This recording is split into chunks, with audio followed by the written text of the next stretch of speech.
This is our battleground. And I'm telling you, at 120 miles an hour in this terrain, it's scary. It's an adrenaline rush for sure. You know, so I guess there's certain people that are created, I'm one of them, that just like living on the edge. Jeff Smith and his team from the Strategic Recovery Institute are right on the edge of an off-roading breakthrough. So to the best of our knowledge, this is the world's only full-scale, all-electric off-road race car. You know, the next step is bring it out in the dirt, bounce it around, you know, mix it all up. After a year of technical challenges and a complete swapping out of the engine, this is the car's first real test. Jeff hopes to realize his dream of a super clean and super fast race car.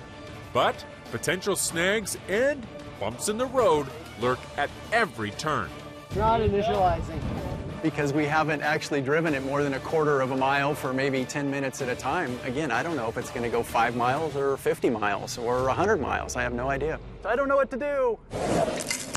We are in a class of our own. It's an ultra green or an alternative fuel class. Get this, $13 a gallon for race gas. It's insane.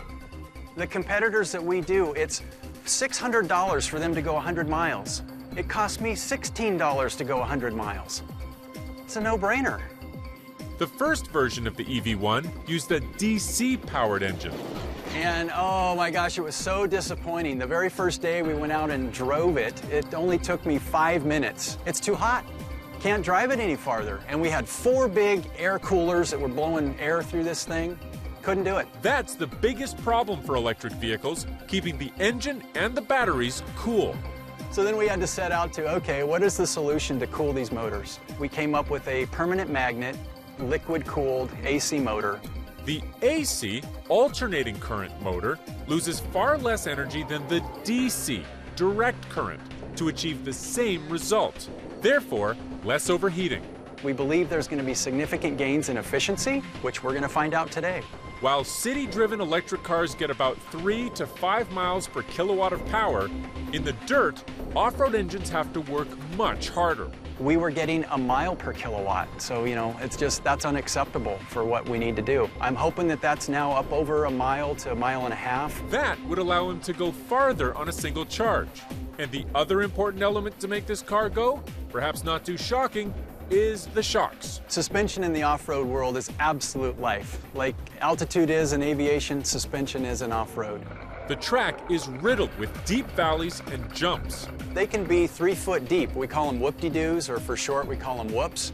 And it's violent because it's just all undulating and you're just all over the place. And it's like sometimes your head gets shaken around so much, you're just like, who am I? What's going on?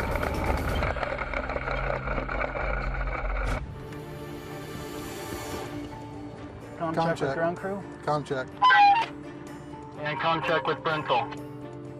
Loud and clear. Brental copy. It's the crucial first off-road run for the EV 1.1.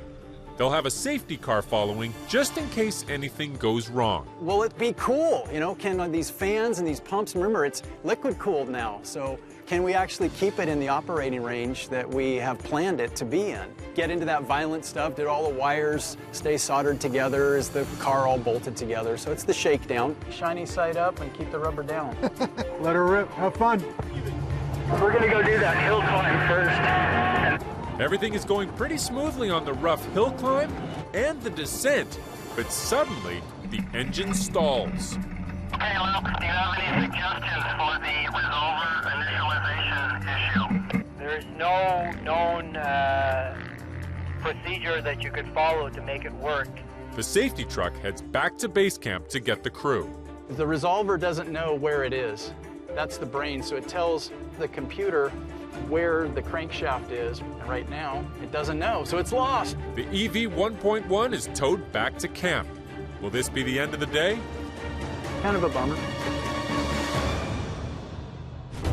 We think that there's some wiring that's gotten destroyed inside the motor. We have to take the back of the motor off to check the wiring.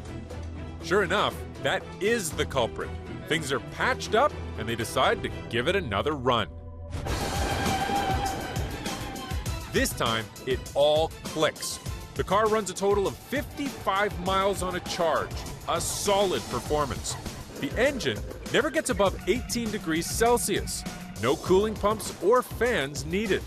And the miles per kilowatt? 1.3, a 30% increase. Man, that was fantastic. What a day. 2 thumbs up on today's testing. Man, that jump, holy cow. This thing sails through the air. That was big time awesome. Jeff is confident he's on the right track to a lean, clean, and green machine.